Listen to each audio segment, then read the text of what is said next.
सोने की टॉयलेट है कि नहीं, स्विमिंग पूल है देख कि नहीं? तेरे भारत की सूरत कितनी बदल गई भगवान, उसी घर में केजरीवाल से मिल चुके हैं। कहाँ तक पहुँच गया प्रधान। विधायक और कार्यकर्ता उसी घर में मिल चुके हैं। नीतीश कुमार जी, उद्धव ठाकरे जी, हेमंत सोरेन जी, चंद्रबाबू नायडू जी, कितने नाम बताऊं, सब तो उस घर में जा चुके हैं। किसके लिए छिपा हुआ था वो घर? लेकिन अगर आप उस घर को लेकर दुष्प्रचार कर रहे हैं तो जरूर हम चाहेंगे कि पूरे देश को दिखाइए कहाँ है सोने का toilet, swimming pool, mini bar, कहाँ पे। नेता गए तो गए, नेताओं के चश्मे से कुछ छूट जाए, लेकिन कैग की रिपोर्ट में तो नहीं छूटता ना। वो रिपोर्ट तो झूठ नहीं बोली रिपोर्ट आ कैसे गई? प्राची जी, ये बहुत बढ़िया सवाल आपने पूछा। भारतीय जनता पार्टी दो तरह के बयान देगी क्या? एक तरफ कहेगी कि कैग की रिपोर्ट अरविंद केजरीवाल जी ने छिपा रखा है, उसको जारी नहीं किया, उसको विधानसभा में नहीं लाए। दूसरी तरफ कह रहे हैं अरे साहब ये है कैग की रिपोर्ट, कैग की रिपोर्ट। तो कहां बना लिया भैया? अपने घर पे बनाया क्या आपने? जब कैग की रिपोर्ट टेबल ही नहीं हुई, वो बंद लिफाफे में है, तो आपको कैसे मिल गई? ये बताना चाहिए ना बीजेपी वालों को। तो इसलिए कुछ भी कैग की रिपोर्ट में तो मिनी बार लिखा हुआ है, स्विमिंग पूल लिखा हुआ है, तो हम तो गए थे दिखाने के लिए भाई, क्यों नहीं दिखाया? लेकिन रिपोर्ट को ना मानना, किसी ऑफिशियल पेपर को ना मानना पुरानी आदत सी हो गई है आम आदमी पार्टी की। अब आप कहते हैं भारतमाला रिपोर्ट को न मानना आपके लिए बहुत बुरा हो गया, मगर संविधान को न मानना ये कोई गुनाह नहीं क्या? कैग की रिपोर्ट है, पूरे देश के कैग की रिपोर्ट पे चर्चा कीजिए, हम कहाँ भाग रहे हैं? तो फिर दिल्ली पर भी चर्चा होगी ना। हाँ करिए, सब पर एक साथ करिए करिए। हम कह रहे हैं सेलेक्टिव तरीके से आप टारगेट करके आप चाहोगे कि आम आदमी पार्टी और अरविंद केजरीवाल को बदनाम करेंगे, ये काम नहीं होने देंगे। लेकिन ये बंगले का मसला और ये सीएम हाउस का मसला ऐसा लग रहा है आम आदमी पार्टी की सियासत से चिपक गया। एक तरफ शीश महल में क्या क्या है, ये बड़ा उत्सुकता का विषय बना रहा। दूसरी तरफ मौजूदा मुख्यमंत्री को सीएम हाउस में न जाने देना, बंगलों से उनका सामान बार बार बाहर निकाल देना। आप लोगों का ये दावा, भावुक भी हुई थी मुख्यमंत्री जी, हालांकि रमेश पिदूरी जी का सवाल था तो काफी भावुक भी हो गई थी। क्यों लगता है ऐसा आपको कि आप लोगों को ह्यूमिलेट किया जाता है? बहुत ही शर्म की बात है।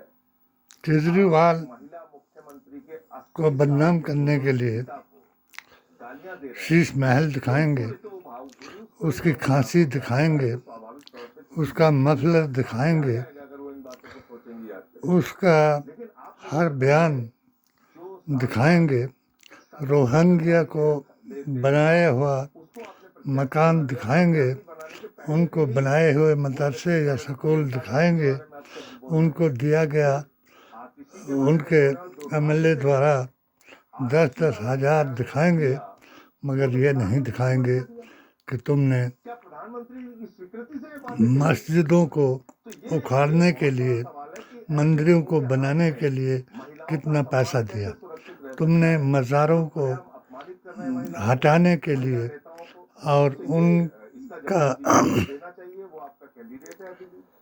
सर्वेक्षण या सर्वे कराने के लिए कितना पैसा दिया। सब कुछ दिखाएंगे, अपनी जुबान से दिखाएंगे, अपनी नफरत को सबके सामने लाएंगे, जिसका जवाब आप नहीं देंगे। जिस तरीके से पीडीए के संयोजक, ऑल इंडिया सुन्नी सूफी जमात के कन्वीनर ने आपको 7 सूत्रीय पेटिशन के जरिए से 7 सवालों से आगाह कराया कि क्या चाहता है भारत का मुसलमान, मगर आपने एक भी सवाल का नहीं दिया जवाब। आज भी मैं उसी पेटिशन का 8वां रिमाइंडर माननीय मुख्यमंत्री सुखू जी को दिया, मगर वहाँ भी आपने उस कार्यालय में जा कर के भी आपके गुस्ताखे रसूल बेअसूल मुसलमानों ने, जो लब जिहादी हैं, जो आपकी जमात के आदी हैं और जो गोरसेवादी हैं, उन्होंने मिल कर के वहाँ भी एक अभियान चलाया और मेरी पिटीशन के हर सबूत को हर कार्यालय में जा कर के मिटाया। क्या ये संविधान में है कि किसी भी धार्मिक मेले में, हाँ धार्मिक मेला जैसे कुंभ में स्नान है, वो अपनी आस्था का एक विषय है, मगर उस मेले में जाकर के बिजनेस करना या व्यापार करके अपनी रोजी रोटी कमाना, क्या उस पर मुसलमानों को गाली देकर कि ये थूकने वाले हैं, ये लब जिहादी हैं, ये आतंकवादी हैं, ये अर्बन नक्सली हैं, ये अपवित्र हैं, उनको वहाँ ना जाना, उनको उनके ऊपर बैन लगाना, क्या ये संविधान में है? सब अपनी ही ज्ञापन को गिदड़ परवाना बताना और उस के सबूतों को मिटाना, क्या ये संविधान में है? क्या ये संविधान में है कि किसी मुसलमान को नाम से पहचान करके उसको नफरत के कारण अध्यक्ष पद से हटाना और तिलकधारियों को, तिलक लगाने वाले मुसलमानों को और ढोंग करके सनातनी बनाना और इस ढोंग को रचाना, क्या ये संविधान में है? धर्म धारण किया जाता है, धर्म परिवर्तन नहीं। धर्म वापसी हराम है, क्योंकि मुसलमान से काफिर बनता है, मुसलमान से सनातनी नहीं बन सकता। इसलिए ऐसे काफिरों को हमारी मुस्लिम तंजीमों का अध्यक्ष ना बनाया जाए और मेरी पिटीशन का, एक सूत्रीय पिटीशन का सीबीआई जांच करा करके माननीय सुक्खू जी से और हिमाचल सरकार से जवाब दिलाया जाए, जो हिंदुत्व के नाम पर जिसने चार सीटें हारी थी और जिनके लिए हमारी एसपीडी और उसको भी धर्म के नाम पर दबा दिया था और चुनाव में भी अगर मुस्लिम लड़कियों के साथ दुर्व्यवहार हुआ, इसके लिए हमने अलका लांबा जी से निवेदन किया।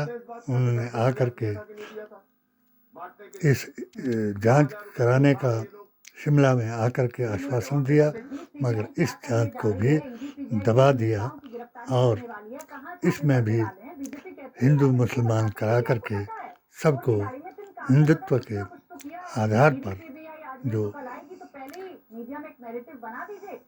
जांच थी या 164 का बयान था, उसको भी वापस करा दिया। क्या ये यही है भारतीय संविधान? क्या हमारा कोई अधिकार नहीं रहा? क्या संविधान को बदल दिया गया? क्या हम किसी मेले में नहीं जा सकते? क्या हम किसी संगठन संस्था का अध्यक्ष नहीं बन सकते?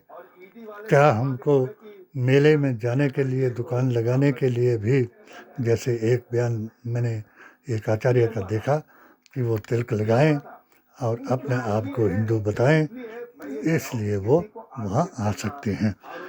जब आपने कानून बनाया कि धर्म परिवर्तन और मुत्ता हलाला, 3 तलाक, ये सब कुछ आपने गलत बताया, इस पर कानून बनाया, मैंने अपने 16 फतवों के जरिए से आपका समर्थन किया और आपने मुझे इनाम दिया और इसका मुझे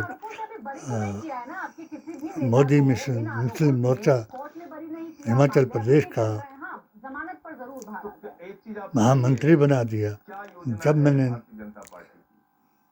इस दूषित कांग्रेसियों यानी दोगले दो मुँह कांग्रेसियों को के बारे में 2013 में बयान दिया और एक सूत्रीय हमारे कार्यक्रम को तोड़ने का एक सूत्रीय कार्यक्रम, जिसके लिए आप अब लड़ाई लड़ रहे हैं कि वक्फ बोर्ड में जो बदअकीदा मुसलमान हैं उनको अध्यक्ष न बनाया जाए, क्योंकि वक्फ बोर्ड, वक्फ का मतलब है दान की गई भूमि या जायदाद, और हमारे कुरान में और सब में लिखा है कि दान की गई चीज़ पर भ्रष्टाचार करना थूक करके चाटना है, इसलिए वहाँ भी थूक कर चाटने वालों को और भ्रष्टाचारों को चारियों को आपने तिलक लगवा करके अध्यक्ष बनाया गया, जिनमें 3 तो मेरे सामने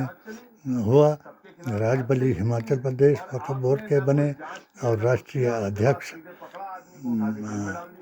सिद्दीकी जी बने, आपके जमाल सिद्दीकी, और इसके वक्फ बोर्ड के अध्यक्ष वसीम रिजवी बने, जिनको पंतों ने नहलाया और गले की गाय बनाई, मगर वो न गाय रही न गधा रहा। डॉक्टर शेख लिखता ही रहा और उसको उत्पीड़ित किया जाता रहा। 4 मेरे मौलिक अधिकारों का उल्लंघन किया गया। राजमार्ग को रोक करके मेरे घर के रास्ते को 2 फुट बनाया गया। नंबर 2, मज़ार और कम्युनिटी सेंटर को गिराया गया, इसका सामान चुराया गया। नंबर 3, मुझे 1995 से लेकर के मुस्लिम तंजीमों का अध्यक्ष, संयोजक, कन्वीनर बनने का राजस्व रिकॉर्ड के मुताबिक, यानी सरकार की परमिशन के मुताबिक बना करके अपनी इच्छा से जमातें बनाई गई और मुझे इनसे भी वंचित कराया गया। क्या बीजेपी को आप कह रहे हैं? ये संविधान में है? और आज तक मेरी पिटीशन का जवाब नहीं दिया। अगर किसी पुलिस में मैंने लिखा तो उन्होंने सन की बूढ़ा बता करके और मेरे परिवार को टॉर्चर किया और उन्हें पागल कर दिया और मेरा दुश्मन बना करके सामने ला दिया। क्या ये गुस्ताखे रसूलों और गौरसेवादी गुस्ताखे रसूल, लव जिहादियों और गौरसेवादी आतंकवादियों को ये संवैधानिक अधिकार है? क्या ये अधिकार 2013 के बाद दिया गया? क्या ये मुसलमानों का शोषण जो है या एनकाउंटर, मॉब लिंचिंग और डोजर इन पर कानून के मुताबिक चलाया गया या इसमें पक्षपात किया गया? मैंने कई बार इस चैनल से पूछा, मगर इन्होंने एक भी उत्तर न मेरी पिटीशन का कि पिटीशन है क्या, न मेरे उस इंटरव्यू का जो मैंने राम मंदिर के पक्ष में दिया, और अदालत ने भी उसी फतवे के मुताबिक फैसला किया। तो क्या आज तक अगर कोई छींक मारता है, असली हिंदू अपने आप को बना करके कोई छींक मारता है, तो उसका बयान बढ़ा चढ़ा करके दिखाया जाता है। अगर एक सवाल भी मोदी जी महान कह करके कोई उनसे पूछता है तो उसको आतंकी, नक्सलवादी और ऐसा मुसलमान बताया जाता है कि जो भारत को अपना बताता है। वो हवा में नहीं देते, उसको पूरा करके हमने दिखाया। आप कहेंगे तो एक एक चीज करके गिनवा सकता हूँ, और जो नहीं किया वो भी बता सकता हूँ। तो फिर इमामों की सैलरी क्यों अटक गई? वो क्यों बार बार आपके दरवाजे पर आकर खड़े हो रहे हैं? इमामों की सैलरी की अभी चिंता भारतीय जनता पार्टी को हो गई है। इमामों ये बड़ी अजीब बात है। वो आ रहे हैं आपके दरवाजे। ये आपकी गलतफहमी है कि हमारा ही ये प्रस्ताव था कि जो मदरसे किसी जमात के जरिए से चलाए जाते हैं उनकी सैलरी वो खुद देते हैं और चंदे से देते हैं, दान से देते हैं, या ज़कात से देते हैं, या फिर फितराने से देते हैं। सरकार ने आज तक कोई भी नहीं दिया। अगर दिया होगा तो ऐसे तो उस मुसलमानों को रिश्वत दे करके उनसे हज कराया, क्योंकि हज भी हमारे लिए माफ़ है।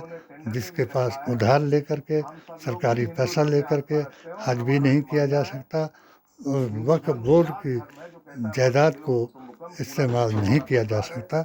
ये बिल्कुल शरअ के खिलाफ है, और ये बात भारतीय संविधान, कुरान और नबी के फरमान के खिलाफ है। अगर किसी की हिम्मत हो तो संभल पर, कल के अवतार पर, वक्फ बोर्ड की जायदाद पर हमारे साथ बहस कराए, और हमारे एक सवाल का जवाब देने की हिम्मत कराए कि क्या थी मेरी पिटीशन और क्या चाहा था मैंने जवाब। जय हिंद, जय भारत, जय भीम। सीता मैया तो टेस्ट ट्यूब बेबी थी, आपको वो बयान नहीं